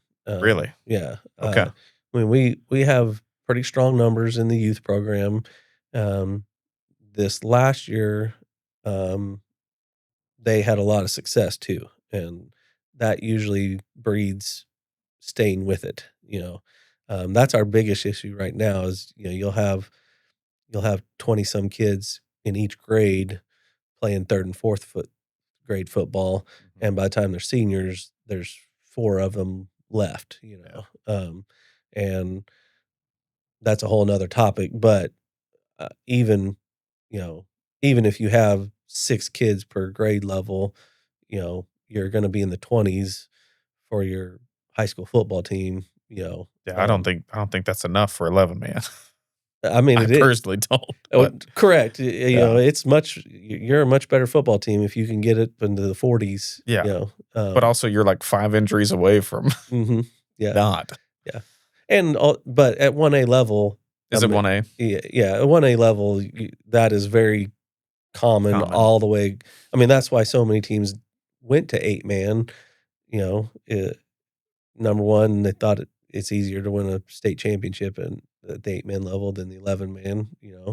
But I will give Misha credit. They finally kind of put a stop on how big Class 1 was getting, so Yeah. that you're not playing the Centralias and Hallsvilles of the world in Class 1. Yeah. And Yeah, I had to do that. That wasn't very fun. yeah, we still play them like in non-playoff games. Yeah. But or bigger schools. That was the start of my back injuries. I got hit by somebody in Hallsville who went on to go play at Mizzou. Yeah. On kickoff, my very first play in high school, because I didn't go out to my senior year because we were so bad. I was honestly, the motivation was we were in marching band, and the marching band's not allowed to sit until they score. And there was many games we stood the whole game. Oof. And I was like, you know what? We're gonna Thomas Wagner, JB's son, and I were like, we're going out for football. We're doing it. So we did that my senior year. Very first play, just got blindsided on a kickoff. Wasn't even close to the ball. But I wish I had my bravery and athleticism that I have now, that I didn't have in high school. Yeah. I definitely peaked after high school athletically. And I didn't like hitting people or getting hit. That's not a good combination. Not a good combination for football. No. So, and I was fullback, which your job is to hit people, and defensive end, which is your job to attack and eat people. So, which I did not. Yeah. So, to answer your question about the bond language, like whatever you put in the bond language has to get done. You have to commit to that. I've never heard of anybody running a bond that is generic, that isn't for something. Yeah. Just because I'm just saying, like, could you have, like, let's say you knew the roof needed to be done. Could you have said $2 million bond renewal for a roof that's going to cost $100,000, knowing that we're going to have $1.9 million left over? Or is the $2 million ask the approximate budget of the updates and the bleachers, and you hope you can finish under that? Yes. Like, you can't just overshoot a project by $1.5 million. Correct. Well, you can, but that'd be a little bit deceptive in practice, I believe. I would not want to operate that way as a superintendent, and I would not encourage our board to operate that way. So, yeah. I'm just thinking priority-wise, would this be a unanimous decision across the school district that our football facilities needed $2 million of? Yeah, it was next on the facilities committee list. Yeah. Okay. And like I said, we had been able to attack and take care of some of the other stuff on our own. The lighting at the softball field, the backstop at the softball field. We did that all on our own without a bond issue. Nice. So being able to do those things, I'm proud of my work to put the district in the position to be able to do those things. So and obviously our community, I mean, over 70% of our community showed up and voted, and I mean, I think it was in 70% of the voters said, hey, this is a good idea. Let's make these upgrades to our I think facilities. when you say no changes to your taxes, that'll be that's an easy one. Yeah, it helps. If you guys had said if you vote no, it'll reduce your taxes, probably everyone would no. Yeah. Because would it have? Not immediately. Okay. That's a good question. I got that question a lot when the bond campaign was going on. Right now, the 77 cents covers what we need for the bond revenue. For the bond, yes. So at some point in the future, that 77 cents would be bringing in too much money for what's left on those bonds, and the district would be forced to lower that 77 cents. What you try to do as a superintendent and as a board is manage that 77 cents so that you're planning and going, we want to keep that 77 cents and do another project with it. And not have to ask for more and later. not have to ask for more later. And so we partner with a company called Piper Sandler, and they are the ones that will sell our bonds and manage those funds and get us the money, and they'll sell some of them for premium. Mhm. That'll be a, guaranteed interest for so many years, Yeah. and Yeah. and so, Are they technically municipal bonds? um, Because for investors, they're attractive because I think they don't have a income tax on the interest. that I don't know Pretty that sure. I don't know the answer to that question. I'd have to ask Piper Sandler's. They'd Yeah. probably tell me, but, they're attractive because the revenue to pay them comes from a tax base. Right. They're fixed and you're banking on the government. Yes. Yeah. So we usually get really good rates just because of the fact that they're so secure. Yep. The part people don't like is superintendents like me go, let's pay this off early so we can do our next project. And so ours will be callable in 5 years, and we could pay the whole thing off if that was in the best interest of the district, or we can keep paying them. Right. But to answer the tax question, probably I would estimate 2034, somewhere around there.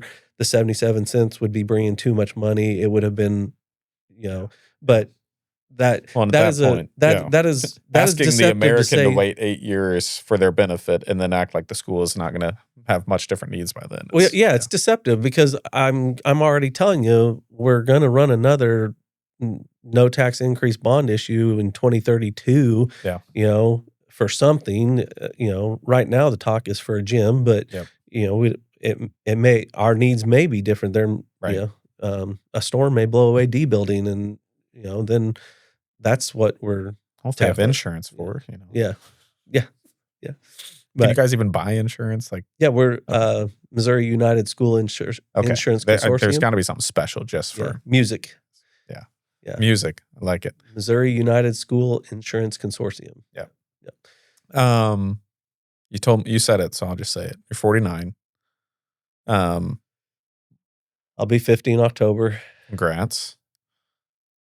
Your agenda, what's like your timeline? What's your hopeful timeline of your career? Let's start there. What's your hopeful timeline of your career? So, Are you in your last job, you hope? yes. Okay. Yeah, I want to retire from Fayette. So Missouri school teacher retirement is the one benefit that is just incredible. It is a good investment. It's one of the healthiest retirement systems in the nation. Yep. Um, It is the reason people become a teachers and get tenure and all that. It once you get vested. Besides, of course, wanting to be a teacher. I That's mean, the main benefit. yes. More than the salary. Like, people are more excited about that than their salary. Yes, they should be. Yeah. Yeah. The good ones are. Yeah. But when you get to my age and you're like, okay, I'm finally here. Yep. I can retire and I'm still young enough to go do something. Missouri retirement has a rule of 80. So when your age and your years of service add up to 80, you can retire. Okay. When will that be for you? So that for me is October 1st, 2028, which would wow. be a mid-year retirement.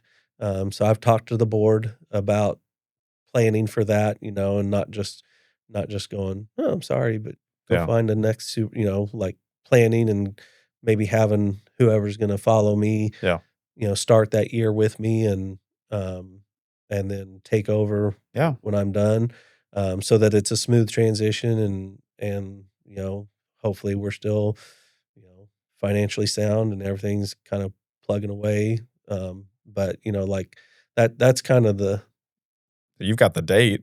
October 1st, 2028. You got the date. Yeah. It's 2 years away. Yep. Okay. So my following question is, what's your agenda in the next 2 years? Finish the bond work. So get a football field bleacher system and, get all that stuff wrapped up nice and done so that the new superintendent isn't coming in and dealing with a construction company or going, hey, why is this still not done? This is going on 2 years, so I want to get the bond issue done. I want to make sure we are in a place where we can continue to give good, solid teacher raises until they're mandated by law, and try to stay as attractive and as competitive as I can. Obviously, I already discussed I can't Yeah. pay what some other schools pay, but I want to pay the best that we can, Yeah. and then, other than that, I really just want to keep the ship steered in the right direction so that when that next person does come in, they go, "Oh, look, Mr. Doolin left it like this," and um, it's already in better shape than when Miss Wiseman and I took over together. We're we're in way better shape, and she started some of that work, and luckily I've been smart enough to listen to some good advice and and continue that. So I want I want to leave a good legacy, especially for the next man or woman who's going to sit in that office and go, okay, I gotta run this place. What's the best way to do it? Yeah. Obviously, in recent days, there's been a lot of talk just about safety and bullying. Um, do you feel like there is an issue within the school district on those kind of things that you guys want to address, or do you feel like some things were blown out of proportion? Do you even want to talk about it? Sure, I can talk about bullying. So bullying, it's one of those topics that gets emotionally charged. And, we have good procedures and policies in place for handling bullying. We have bullying laws in place for handling bullying. Um, and, I obviously think we do a pretty good job, you know, um, at identifying and addressing bullying when it occurs.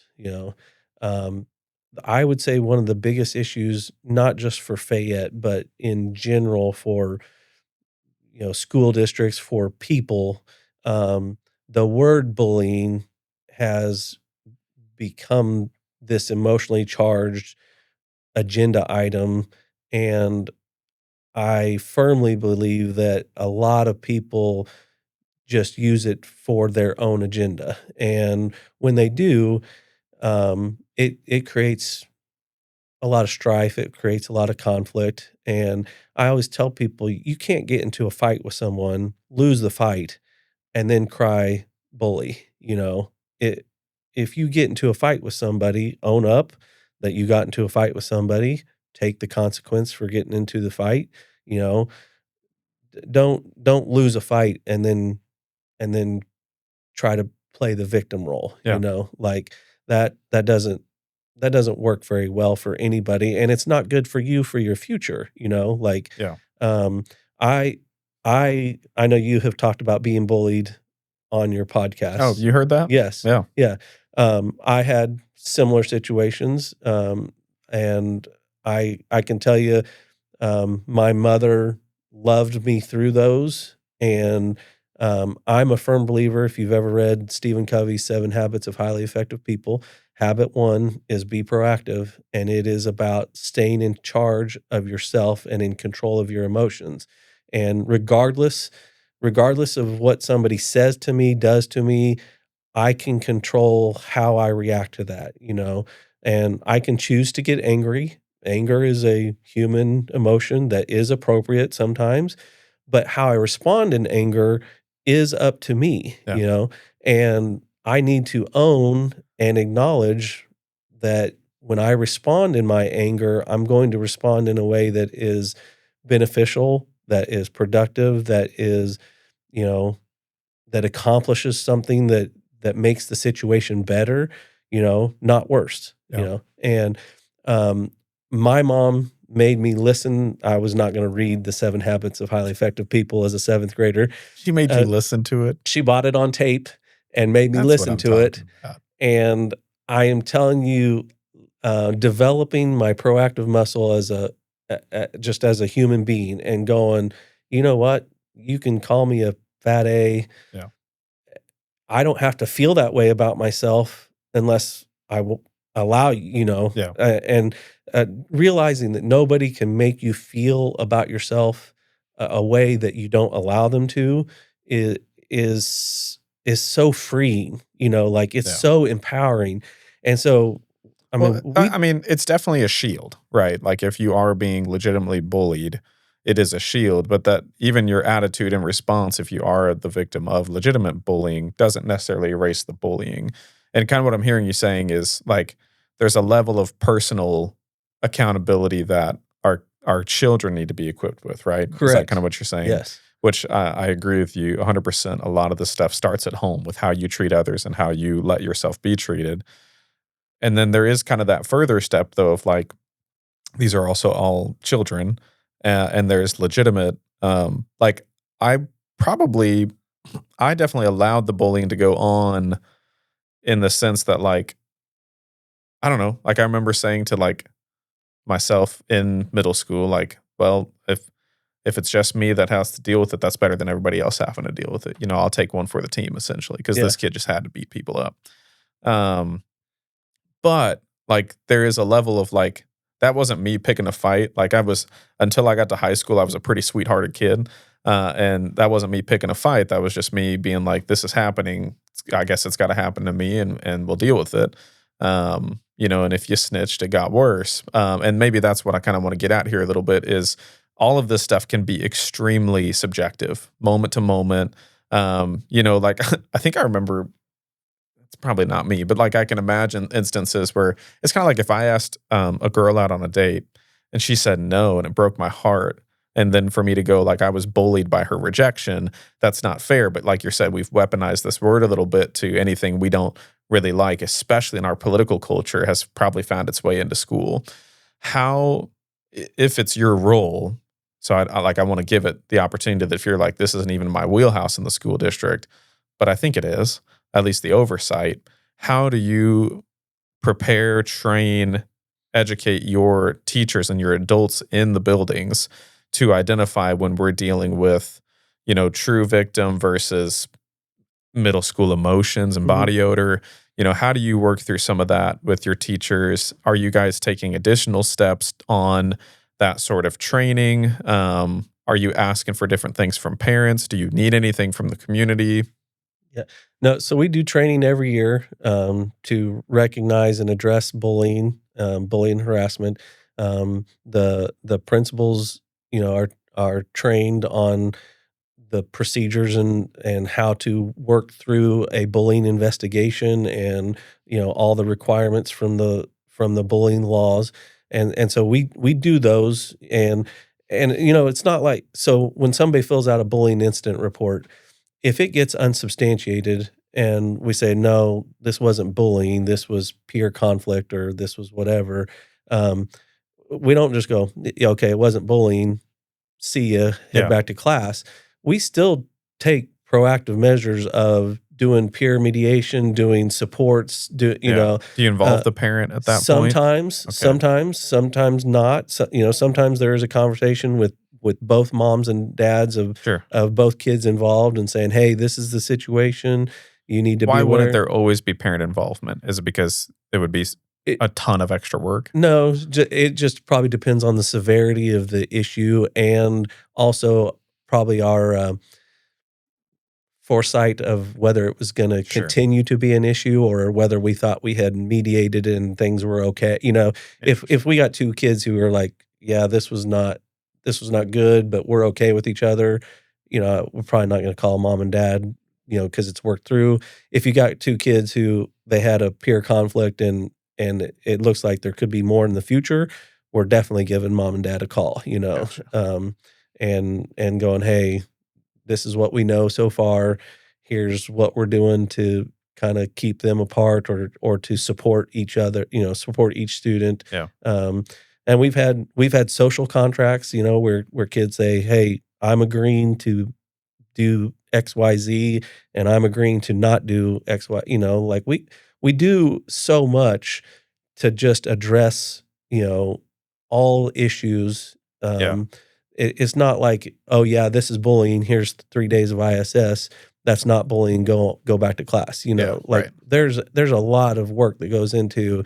Who's kind of the enforcer of that? Like, is that principal level at each school? That would be principal and counselor. Got it. They're all and teacher too. Sometimes. Yeah. So I mean it is a team effort. Yeah. But but back to like if there's not a cure for bullying. because we live in a world where Yeah. where people do evil things and they are angry and they lash out, hurt Yep. people, hurt other people.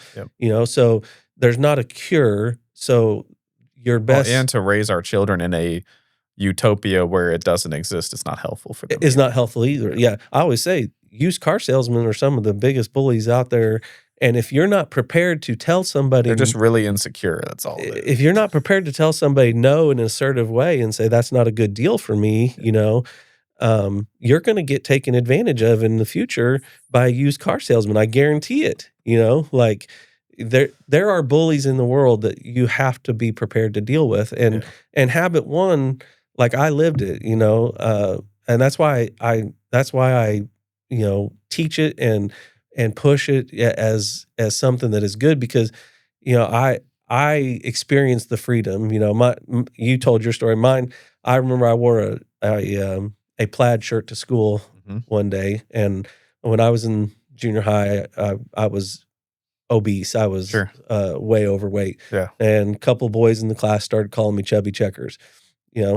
Now sitting here today, I can laugh about That's that. hilarious. Yeah. I can laugh about that and go, that's a good one. Yeah. In seventh grade, I was in hurt. I was in grade. I was in tears. Yeah. I had no idea how beautiful my future wife was going to be, and I had no idea the self-confidence I was going to develop. So I had to develop it, and when I did develop it, those guys stopped. Because I refused to be a victim. Now you're right; it didn't erase it, but I'm the one who overcame it, and I can sit there and go, you know what?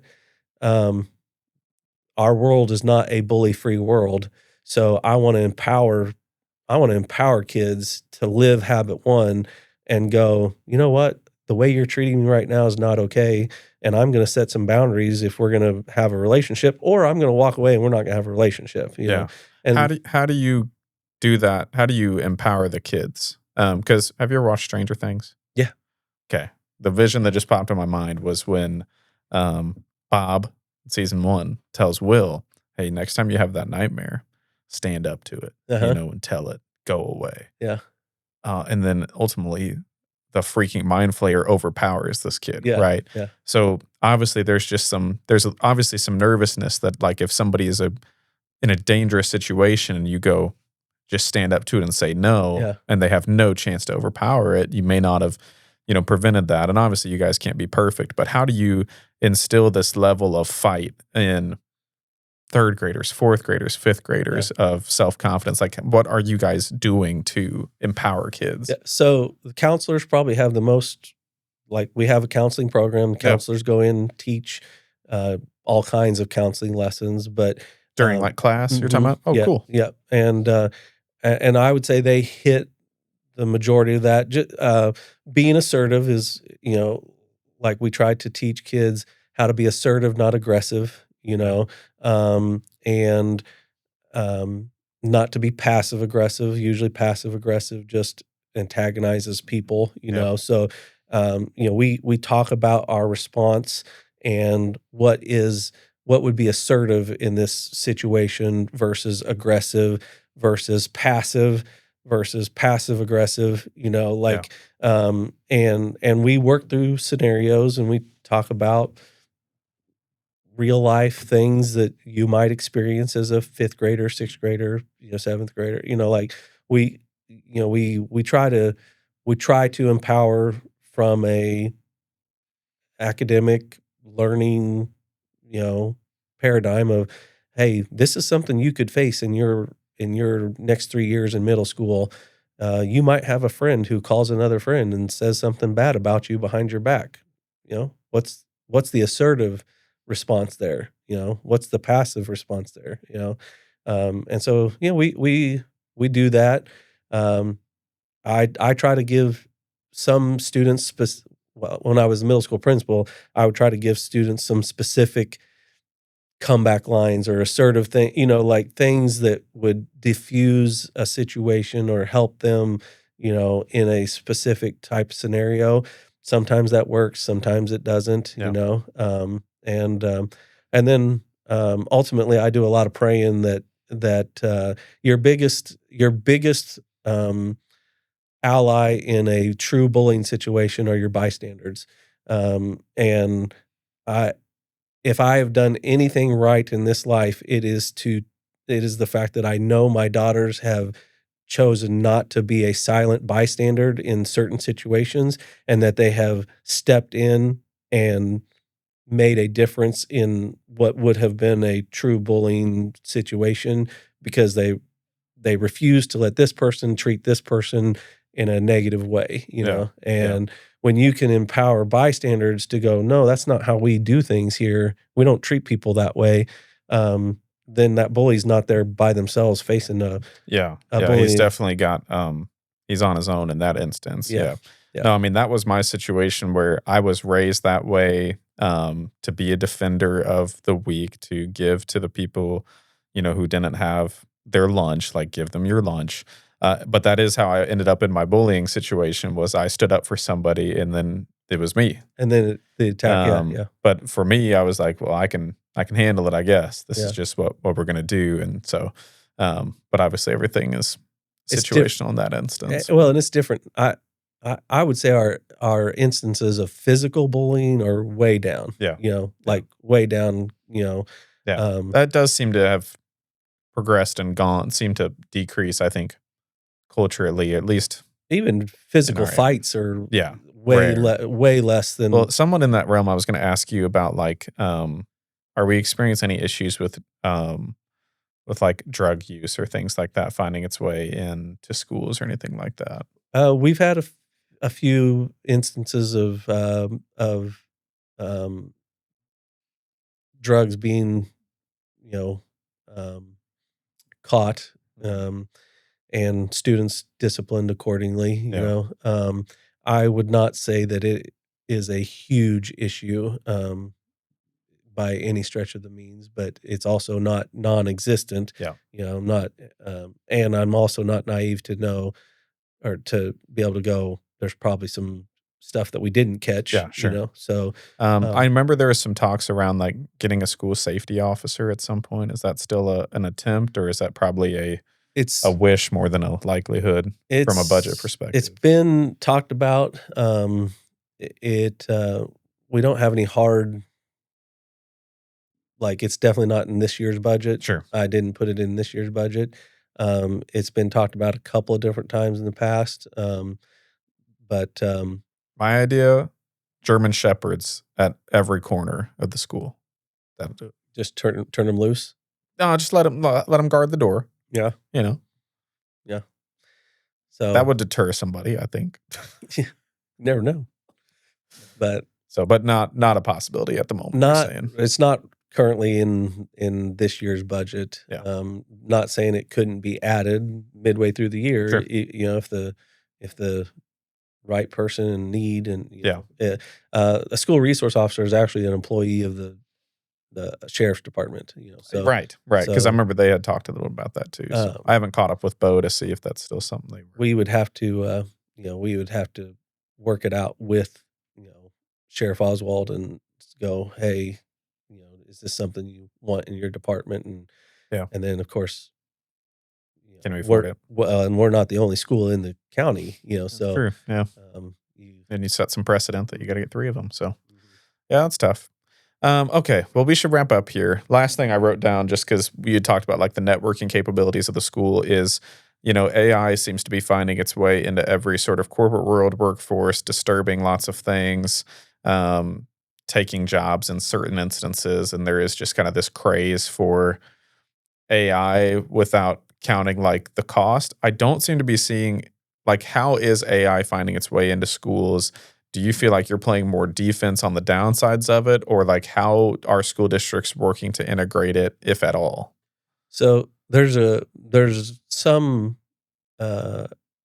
AI companies that are specifically targeted towards education, and I would say, I have gone to a couple different AI trainings. One was for my safety coordinator certification that I had to get, and one of the things that kind of have to realize is AI is amoral. So, it is not evil or good. It is a reflection of us. So how we use it is going to be good or bad depending on our choices on how we use it. Right. Yeah. It It- kind of depends on the AI we're talking yeah, about. Too, if I because- as a student use it to cheat and write a 10-page research paper for me that I should have written on my own, obviously that's not a good use of AI, but if I, as a teacher, go, I need some resources for this kid who's struggling, and I use AI to create a model of a progression of resources to help a kid, I would say that's an excellent use of AI, that it would have taken you as a teacher a very long time to come up with that, progression of resources that, is helpful. Yeah. The key thing is human in the loop. That was one of the things that they really stressed is, you don't want a system that is just 100% AI based between student and learning, like, Yeah. I mean, specifically, so it wasn't a craze, but I don't think really people caught it when I was going through school, was like the Google effect. It kind of was a bigger deal with calculators. Like all of a sudden, like certain teachers would be anti-calculator or not. And it's that progression, I think, has blinded some people where they really don't realize that Google doesn't, because of a thing like Google, even for me in high school, I don't have to retain information. Why would I retain the information when I can just Google it? Mhm. Why would I learn how to do multiplication division when I can just do it on a calculator? And I would hope that that would not just be glossed over as we look at AI going, well, why would I need to learn this thing? AI can just tell me. So you're obviously probably not at the progression of AI. Like in our business, there's an AI training avatar where now I can role play with a AI customer. We are not doing that in the education No, world. I'm just saying, like, to what end, and assuming you get to draw lines for the next 2 years, at what ends do you draw lines on the progression of AI in education? Because, like, if you kind of start fleshing out AI, it's like all in the name of efficiency. Like, we don't need this person or this thing and things like that. Or, if we have these AI avatars, we don't need a training team. And then actually, if we don't even have the customer talk to the person, we don't even need people to deal with people at that point. Like all in this name of like efficiency, which is somewhat vain because, like, I'm just going to say I heard this from a podcaster because I don't want to make it sound like I'm being, but it's objectively true. If I'm having an argument with somebody, and if you're listening to this, this is in no way condoning that you should do this, by the way. I'm just fleshing out, like, in the name of practical efficiency.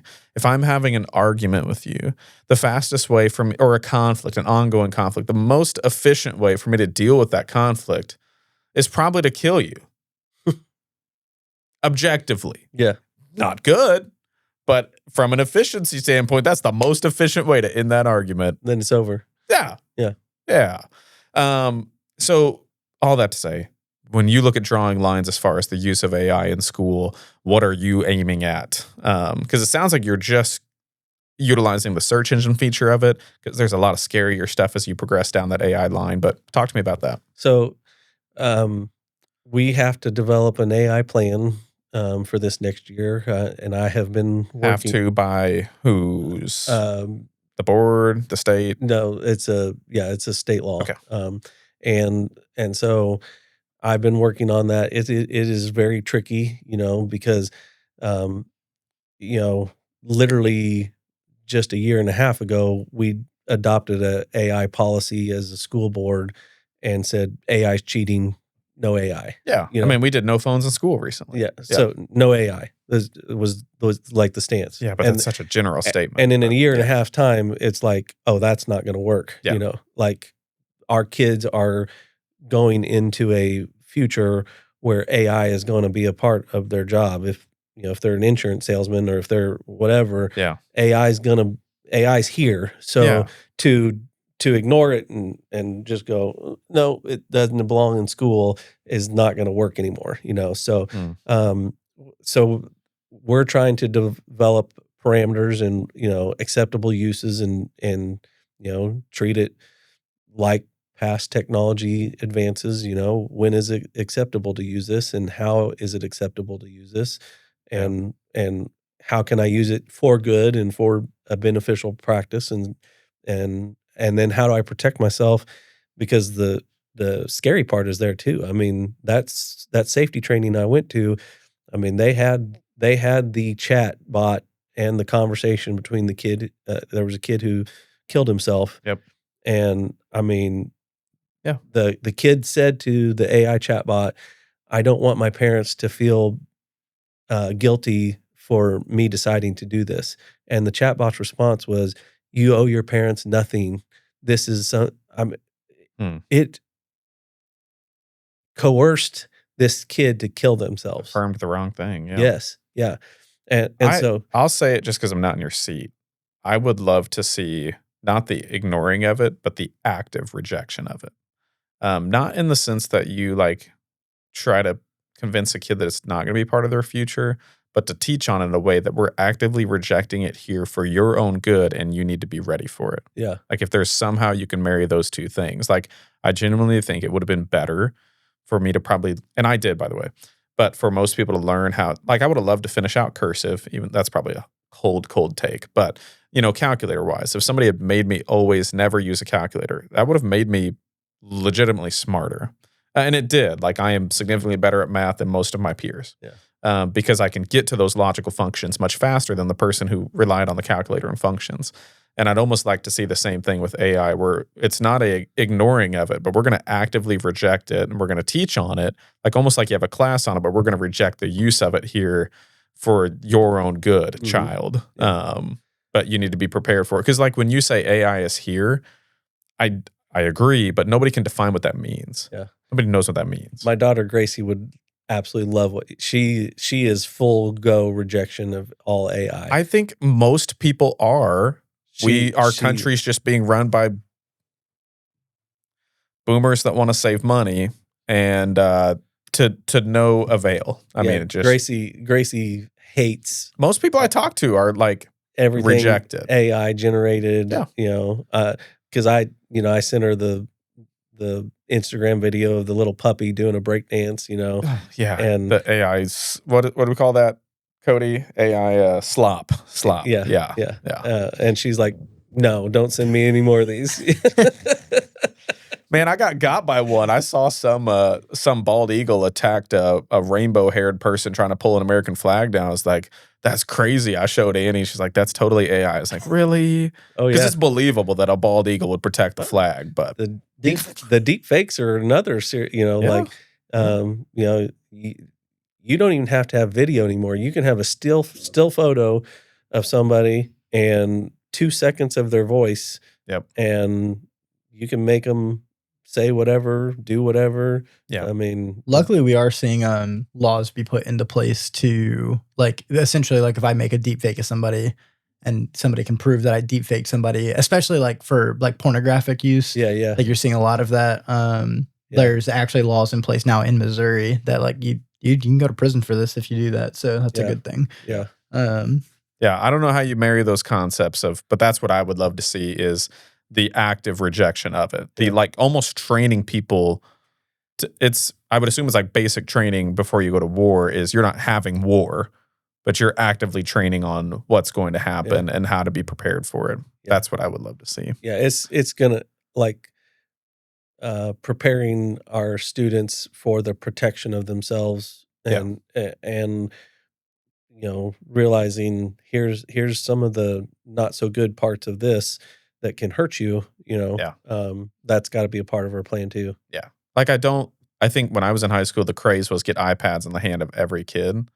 And that feels like that wave is past now where it's like, I don't know if that's good for, is that still a thing that every kid has an actually iPad? We're on the backside, now there was some screen time laws that were, Good Lord. that were talked about, and limiting screen time.